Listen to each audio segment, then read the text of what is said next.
Alright folks, here is a Hyundai Tucson on a hot 100-degree day. Alright, customer decided we're going to do the CV axle, okay? Because of the last video, remember I showed you the ABS ring is cracked.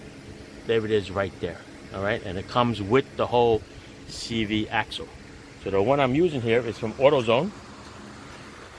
It's a Duralast Gold. Part number is 15161N as in Nancy. Comes nice and new. Comes with a new nut over there. Alright. And this is the CV axle, inner, outer, and then there's an intermediate shaft which stays on the car. Right? The intermediate shaft goes from the transmission into a mount over here, and it should have like a little bearing in there. Alright. So I'm going to show you how I got to this point here. Of course, you got to pull the wheels off. Okay, you pull the wheel off, you take a 32mm nut off, then you go underneath, you take a 17mm bolt.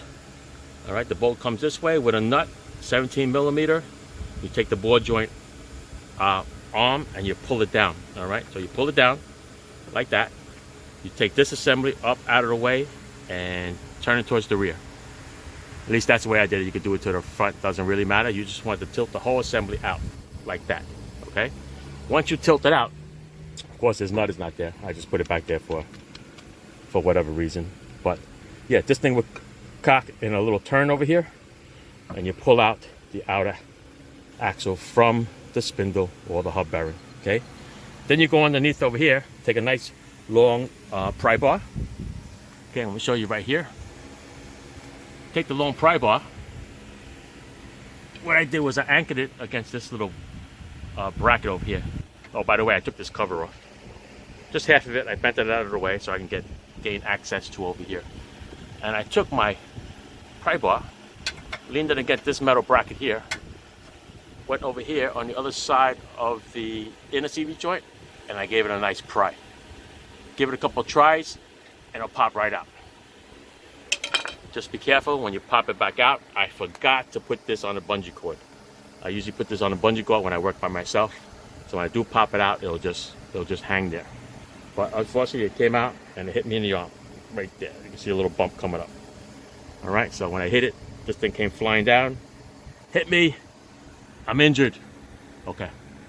All right, so once that came out, this piece is gonna fall right out. Da-da-da. Oops. I put it back in so I could take the video of it, but now it's stuck again. All right, so let's see.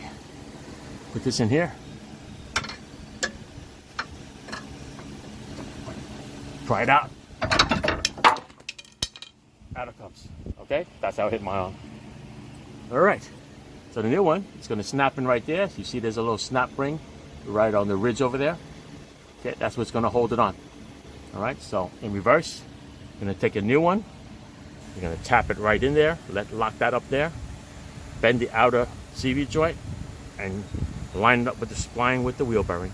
All right, so I'm going to do that, and just put a little ice on my arm here because this thing is growing big. All right, so I stuck it through the hole right here between the control arm and the sway bar link, lined up the splines. There's no specific way that it goes. I went up here so you get a better hit. And what I did was I grabbed one hand over there, one hand over here, and I hit it in like a slide hammer. Like that.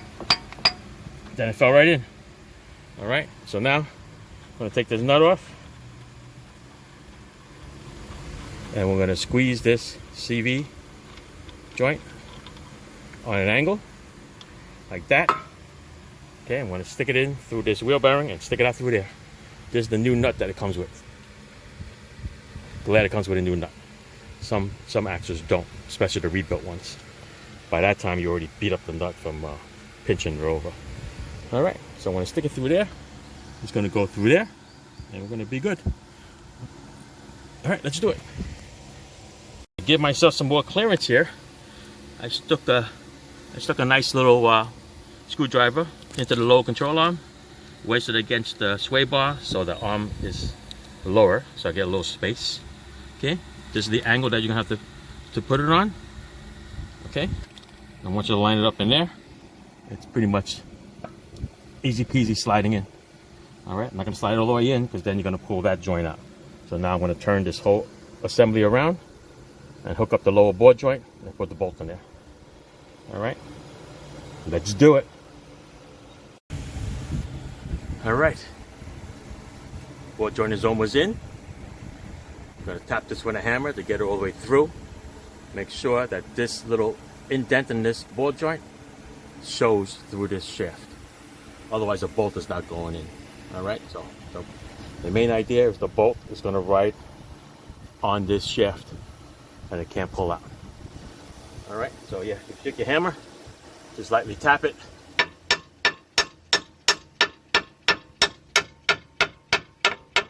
It should go in. Look inside the hole, and you should not see any metal in there sticking out. Otherwise the board joint is too far up or too far down. All right, now the bolt should go in nice and smoothly. Tap it in, torque that bolt, and you're good to go there. All right, axle was in, nut is sticking out this way, or the CV joint is there. Then we'll put the nut on. All right, let's continue. All right, locate that bolt, put it through here. See, like I said, it should go in smoothly, okay? If it's hitting in any way, then you did not line up that spline. All right, let's go tighten it up. Oh, and there's a cotter pin in there too. Forgot to tell you that in the beginning. All right, remove the cotter pin and always replace the cotter pin with a new one. Never use the old one, because once you bend it, it might break. That's it, it's all done. It's in, board joint is tightened and torqued, new cotter pin, outer nut is tightened and torqued, and then pinned over so it locks in. Now I just got to put the panel back together, and that's it.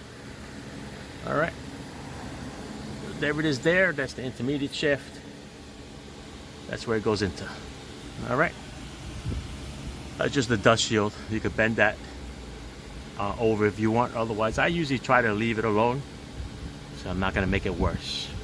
All right, that was the way it was shipped. I didn't see it until after it was put in, but you could probably just hit it with a little screwdriver, a little hammer, and just bend it down a little bit. But I don't want to bend it only because if you bend it, sometimes you pull it off of the shaft here, and then you're going to have a rattle. So leave well enough alone. It's good. It's on there. It's tight. All right, time to put the panel on, and we're good to go. Road test time. All right, thanks for watching, people.